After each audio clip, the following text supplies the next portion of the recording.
Hello everyone, and welcome back again. So exciting news, the postman has been and we have had our single seed potato for this year's single seed potato challenge, hosted by Steve Digwell over at Digwell Greenfingers. I'll pop a link to his channel in the description below. But every year he hosts a single seed potato challenge where he sends each participant a single seed, and we have to try and get as much of a yield out of a single seed potato as we can. This year he's doing it a bit different. He is doing a prize for the heaviest yield and a prize for the heaviest single potato, so that'll be an interesting one.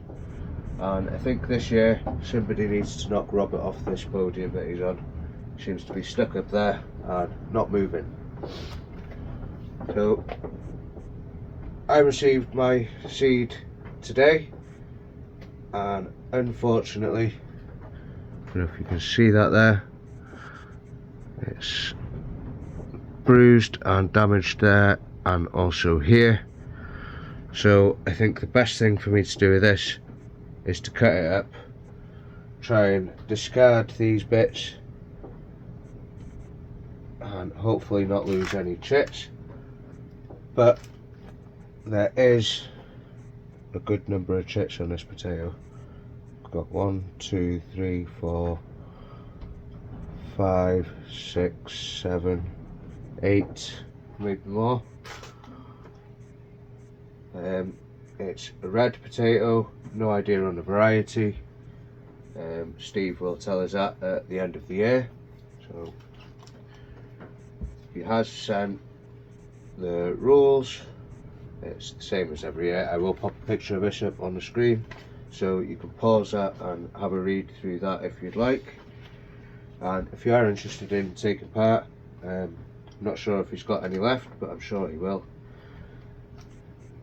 Check out his channel and drop him an email. So what I'm going to do with this, mark it out with a marker pen, just drawing, try and find out where's the best ways to cut this without going through any of the chits.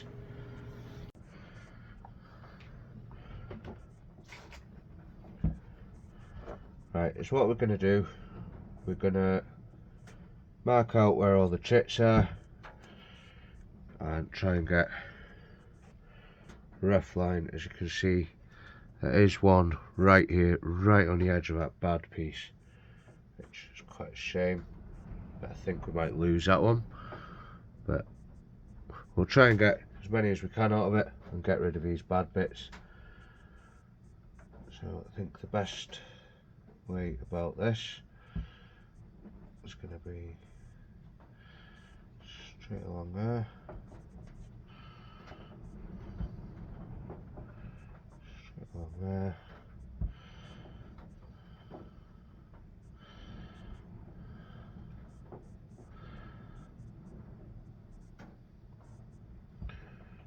one here,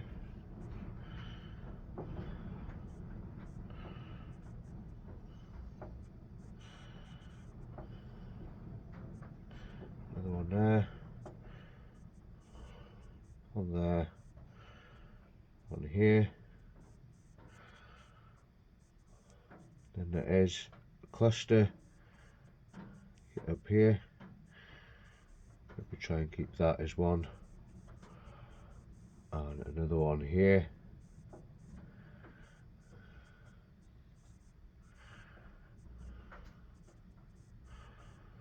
So we'll be getting rid of that piece there, and majority of this piece here, I think. Can't see any on there anyway.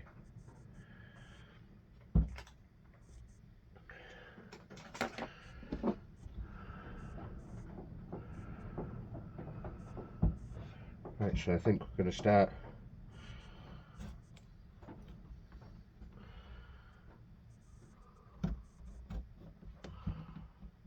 and just gently cut through.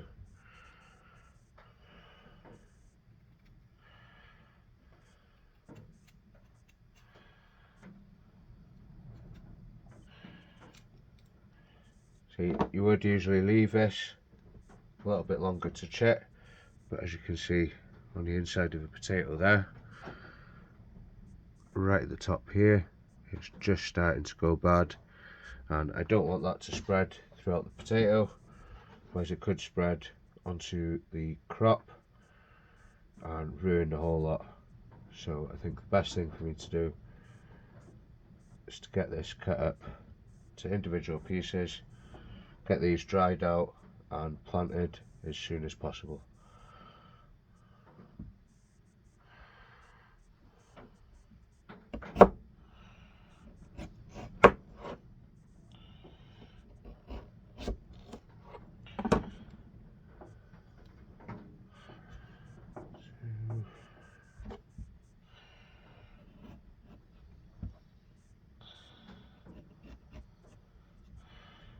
Three,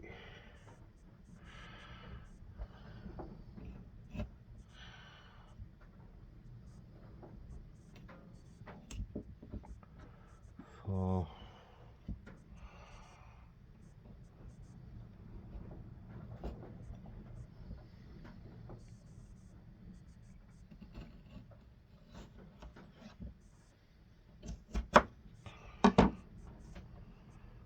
1 there.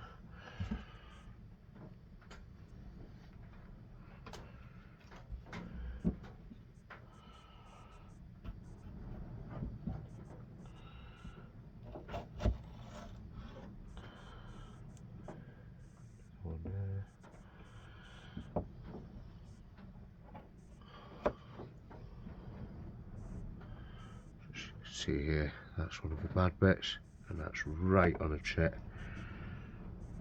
So I'm going to try. See, the chit is just here, and then the bad bit is just there. So I'm thinking maybe, just maybe,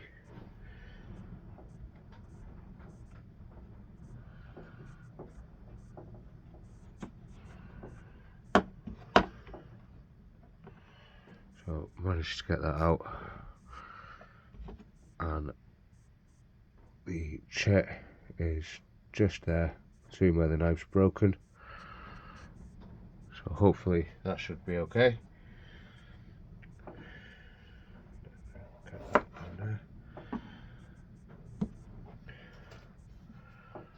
Right, so that's the bad bit. There's a bit of bad on this, but this piece I'm just going to leave it just in case there is any more chits on here. But,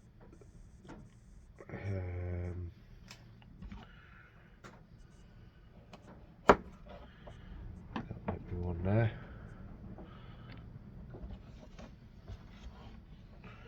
So a bit extreme, but I didn't want these bits to continue rotting and spreading further into the potato. It doesn't look like there's anything on these now. Probably should be washing my hands in between playing with this, but that can go in the bin, and these can sit on the side here and dry out. So all that I want for these to do now is to form a bit of a dry skin on these, on the cut edge, and hopefully that should seal them up. So we've got 1, 2, 3, 4, 5, 6, 7, 8, 9, and that big piece. So that's 9 with chits, and potentially more to come on that piece. So I'll leave these to dry out for probably 24 to 48 hours, and then we'll come back and have a look at them then. Right then guys, so it's been about 2 weeks since I cut up the potato. I did film putting it on, but my phone had run out of storage space and didn't get any of the video. So I'm just going to go through this again quickly. Not going to go into too much detail, but you see me cutting a potato up, And all that I've done for now is got these cell trays filled with multi-purpose compost, and I've just stuck each piece into the compost and just left the top showing, just because I don't want these to rot. There was a couple, the smaller ones, that I'm not sure if they're going to come through, but we'll keep an eye on them anyway. They're going to stay in here. They're not on the heat mat and they're not directly under the light, but they're just going to stay here until I see signs of growth and some roots shooting out the bottom. And as soon as I do, they can go out into the polytunnel where I'll know that they'll be safe. I have given them a bit of a watering just to dampen up the soil a bit, and they've been in here a couple of days. They seem to be doing okay. I have put the bigger piece in as well, which if that does form more than one shoot, we will pull that out and split it up as and when. So going to be growing everything a little bit different this year. I'm not sure if I'm going to be taking cuttings. If I do, I don't think I'll be taking as many as last year. I think we ended up with 48 plants last year.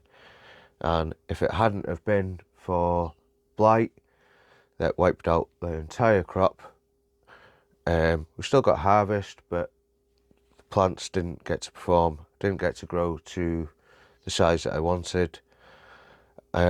So this year, to prevent that, I'm using JBA Blight Guard.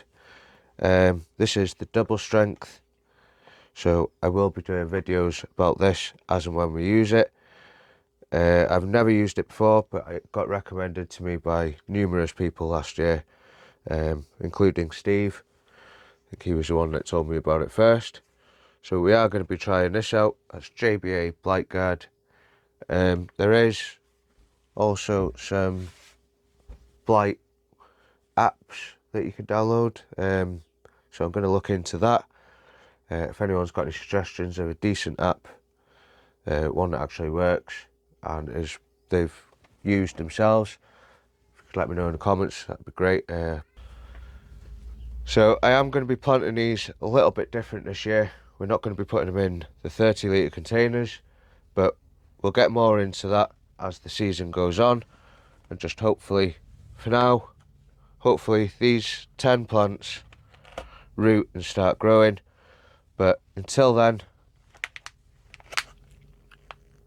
we've just got to wait and keep an eye out for next update, which will be probably in a few weeks. It's probably going to take 2 to 3 weeks before they start showing signs of growth, and then it'll be another 2 to 3 weeks before there's need to do anything else with these. All that I'll do is make sure that the soil doesn't dry out too much. These are looking a little bit dry right now, but I'll give them a little soak and just keep them here till I see signs of roots and growth, and then they can go out in the polytunnel. So if you want to know how we get on throughout the season, do consider subscribing. It costs absolutely nothing, helps out the channel, and keep an eye out for updates on these in the future. Hashtagged Single Seed Potato Challenge 25, and check out Steve's channel. He's got a list of everyone that's taken part, and just have a look, see how everyone else gets on. Right, that's going to be it for this one today, guys. Thanks for watching. Bye for now.